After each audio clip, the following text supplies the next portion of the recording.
Hello viewers, আসসালামু আলাইকুম। আশা করি সবাই ভালো আছেন। তো আজকে আপনাদের আমি যে টিউটোরিয়াল দিব সেটি হচ্ছে আপনি আপনার ফোনের স্টোরেজ ইন্টারনাল অথবা এক্সটার্নাল কীভাবে বাড়াতে পারেন সেটা সম্পর্কে আজকে আপনাদের টিউটোরিয়াল দিব।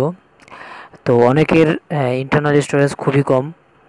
কিছু অ্যাপ ডাউনলোড করার পরে দেখবেন যে আপনি আর কোনো অ্যাপ ডাউনলোড করতে পারছেন না, অথবা আপনার এসডি কার্ডের স্পেস খুবই কম, 4 জিবি, 2 জিবি, কারো কারো 1 জিবিও থাকে।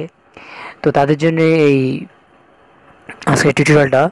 তো টিউটোরিয়ালটি শুরু থেকে সম্পূর্ণ দেখুন, তাহলে বুঝতে পারবেন কীভাবে আপনি সেটা করতে পারবেন। তো চলুন শুরু করি।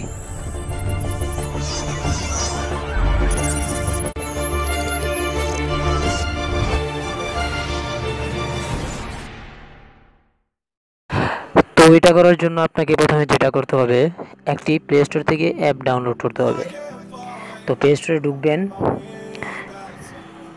প্লে স্টোরে ঢোকার পর সার্চ করবেন হচ্ছে মিডিয়া ফায়ার লিখে, এই যে এটা মিডিয়া MIDIAFIRE মিডিয়া ফায়ার লিখে সার্চ করবেন, এসে করবে।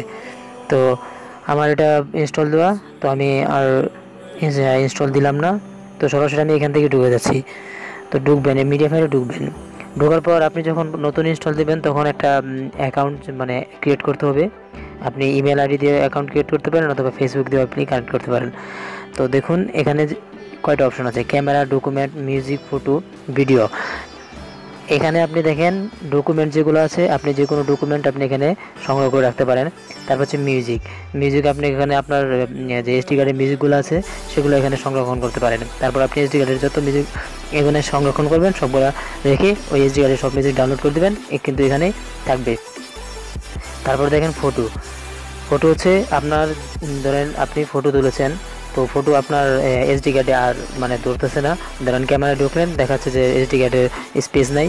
তো আপনি কি করবেন, ওই সব ফটো এখানে জমা রাখবেন, তারপর ডিলিট করে দিবেন, নতুন করে আবার ফটো তুলবেন।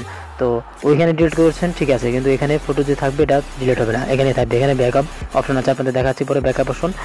তারপর এখানে ভিডিওর ক্ষেত্রে একই কথা। এই যে দেখেন উপরে একটা, এই যে এটা দেখেন, এটা হচ্ছে এই আপলোড, এখানে আপনি আপলোড দিবেন, এটার মাধ্যমে এখানে আপলোড দিবেন। তারপর হচ্ছে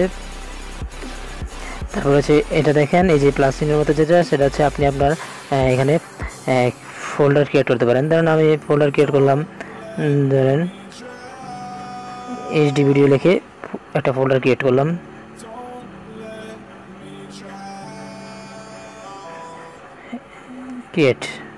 এইচডি ভিডিও সম্পর্কে একটা ফোল্ডার ক্রিয়েট হয়ে গেছে।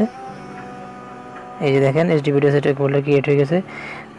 তো আপনি এখানে এভাবে ক্রিয়েট করে ভিডিও, ফটো যে কোনো কিছু আপলোড দিতে পারবেন। তো এখানে আসলে আমরা চলেন সেটিংয়ে যাই। সেটিংয়ের মধ্যে দেখবেন কি, যে এখানে দেখেন এই যে স্টোরেজ, আপনি এখানে 12 জিবি স্টোরেজ ফ্রি পাচ্ছেন, 12 জিবি। তো এখানে কতটুকু ইউজ করছেন সেটা এখান থেকে জানতে পারবেন।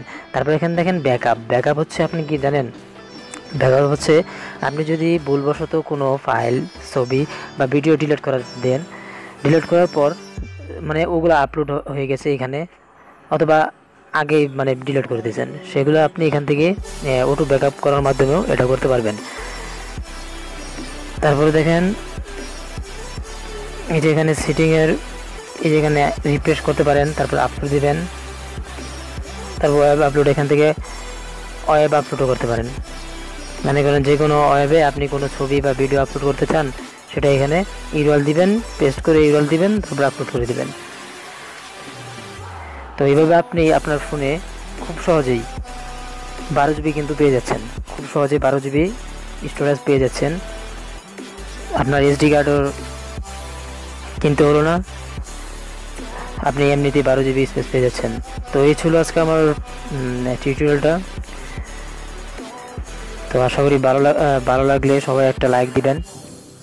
আর ভিডিওর সবশেষে যেটা বলবো সেটা হচ্ছে আমার চ্যানেলটিতে, যেহেতু আমার চ্যানেলটি হচ্ছে নতুন, তো আমার চ্যানেলটিতে সাবস্ক্রাইব করতে ভুলবেন না।